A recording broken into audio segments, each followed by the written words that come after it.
మీతో పాటుగా అంటే గద్దరు మీరు దాదాపుగా అందరూ కలిసి పనిచేసినటువంటి సందర్భం ఉంది. దాదాపు 5 దశాబ్దాల సన్నిహిత్యం మీ మధ్యలో ఉన్నటువంటి పరిస్థితి. చివరి దశలో గద్దరుతో పాటుగా ఉన్నటువంటి వ్యక్తి పాశం యాదగిరి మాత్రమే, అది ఖచ్చితంగా చెప్పుకోవాల్సినటువంటి అంశం.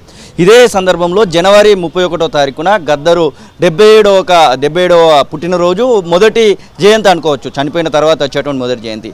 అధికారికంగా చేయాలనేటువంటి ఒక డిమాండ్ను, ఒక ఆలోచనని అంతర్పుల నాగరాజు అనేటువంటి వ్యక్తి డిప్యూటీ సీఎంకి ఒక మెమోరాండం అయితే ఇచ్చినటువంటి పరిస్థితి. ఈ విషయంలో మీరేమనుకుంటున్నారు? గద్దరు జన్మదినాన్ని అధికారికంగా చేస్తే ఎట్లా ఉంటుంది అనుకున్నారు? ఇప్పటివరకు జయశంకర్, అలాగే కాళోజీ నారాయణరావు ఇట్లాంటి వాళ్ళ జన్మదినాలు మాత్రం ప్రభుత్వం అధికారికంగా చేస్తుంది. గద్దరు విషయంలో ఎట్లా ఉంటే బాగుంటుంది? గద్దరు విషయంలో చేయాలి. ఎందుకంటే గద్దరు ప్రజల నాడి, ప్రజల గొంతు, నోరు లేని గొంతు, అనగారిన ప్రజల నిట్టూర్పు, ఆయన గుండె లేని గుండె, ఆత్మ లేని ఆత్మ. ఆయన ప్రజలతోటే ఉన్నాడు. తెలంగాణ ఉద్యమం ఎప్పుడు వచ్చిందంటే పరిశ్రమలను మూసేస్తుంటే, డీఇండస్ట్రియలైజేషన్ చేస్తుంటే, all IDPL, Praga tools, republic forge, DBRL, నేతస్మిల్, నాంజాముల్, Nizam sugar, Sirpur, Ramagundam fertiliser factory అన్నీ మూసేస్తుంటే, కార్మికులు ఆందోళన చేస్తుంటే, వాళ్ళ ఆందోళన నుంచి తెలంగాణ ఉద్యమం గద్దరు పుట్టించండు. మావోయిస్ట్ పార్టీ పుట్టింది, బెల్లెలత గద్దరు, వీళ్ళంతా కలిసి తిరిగారు. వీళ్ళందరికీ గురువు కేశవరావు, ప్రొఫెసర్ కేశవరావు జాదవ్. ఆయనే అసలు గురువు. జయశంకర్ తీసుకొచ్చింది కూడా ఇక్కడికి ఆయనే. ఆయన వచ్చి ఇక్కడ జాదవ్ బీజేపీని మెప్పించి కాకినాడ తీర్మానం చేయించాడు, 1 ఓటు 2 రాష్ట్రాల తీర్మానం. నాగ్పూర్ పోయి మెప్పించిండు, కాంగ్రెస్ వాళ్ళని కూడా మెప్పించిండు. అందరిని మెప్పించిన జాదవ్. ఆయన శిష్యుడు గద్దర్, ఆయన దగ్గర ఇంజనీరింగ్ కాలేజీలో చదువుకున్నాడు.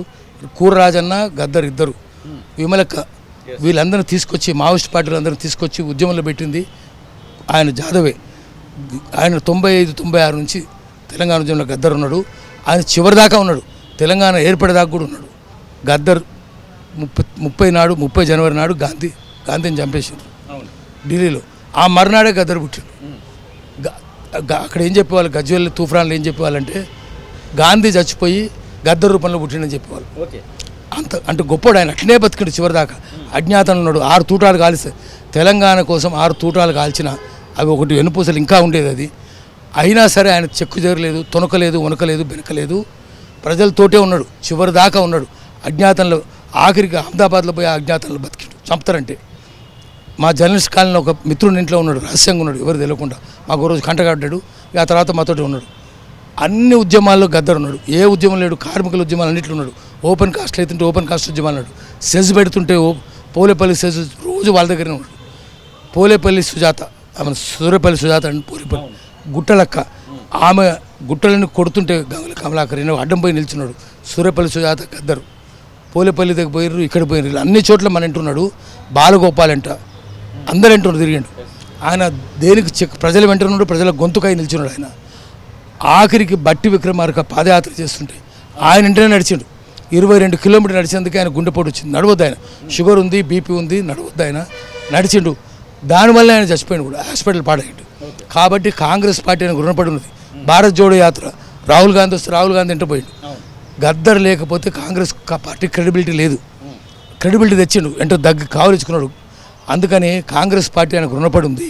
తెలంగాణ ప్రజలు కూడా రుణపడి ఉన్నారు, అనగారిన ప్రజలందరూ రుణపడి ఉన్నారు.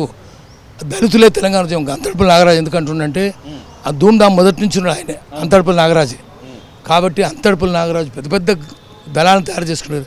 కేసీఆర్ ఎక్కడ లేడు, తక్కిన వాళ్ళు ఎక్కడ లేడు, అంతర్పల్లి నాగరాజే ఉన్నాడు. అందుకని ఏంటంటే మళ్ళీ మనం చేయాల్సిన పని ఏంటంటే గద్దర్కు రుణపడి ఉన్నాం. కాబట్టి కాంగ్రెస్ పార్టీ ఆ రోజు అధికారికంగా చేయాలి. గద్దర్ బొమ్మ ఒకటి ట్యాంక్ బండ్ మీద పెట్టాలి, స్తూపం పెట్టాలి. ఆయన 31 జనవరి ప్రతి ఏడాది ఘనంగా చేయాలి. అట్లనే జనవరి 27 అంటే 4 రోజుల ముందు, గద్దర్ బర్త్డేకు 4 రోజుల ముందు కేశవరావు జాదవ్ బర్త్డే 1933 జనవరి 27 నాడు పుట్టిండు. ఆ రోజు కూడా ప్రభుత్వం అధికారికంగా చేయాలి. కేశవరావు జాదవ్ది 27 నాడు, జనవరి 27, 3-4 రోజుల తర్వాత గద్దర్ది. ఈ 2 కార్యక్రమాలు కాంగ్రెస్ ప్రభుత్వం చేయాలి. ఎందుకంటే టీఆర్ఎస్ ప్రభుత్వం చేయలేదు. జయశంకర్ని మర్చిపోయారు. జయశంకర్ తీసుకొచ్చిందే జాదవ్ కదా. జయశంకర్ కంటే ముందు ఇక్కడ ఉన్నాడు కదా, అందరికంటే ముందు ఉన్నాడు కదా. తెలంగాణ ఐక్యవేదిక, తెలంగాణ ఐక్య కార్యాచరణ కమిటీ ఒరిజినల్ చేసి, అది గద్దర్ పెట్టిందే ఒరిజినల్ చేసి. ఆకుల భూమి కూడా హత్యనే, బెల్లెళ్తుంది హత్యనే. ముక్క కరుణాకర్ చంపితే గద్దర్ పోయి ఏడ్చిండు. ఇక్కిరి సిద్ధులు చంపితే గద్దర్ పోయి ఏడ్చిండు. భువనగిరిలో 18 మందిని చంపారు. ప్రతి ఎవ్వరి దగ్గర పోలేదు.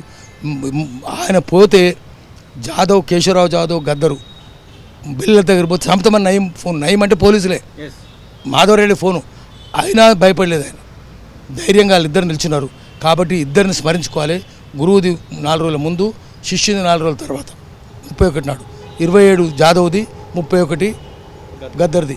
ఈ 2 ప్రభుత్వం అధికారికంగా నిర్వహిస్తే రుణం తీర్చుకున్నట్టు అవుతుంది.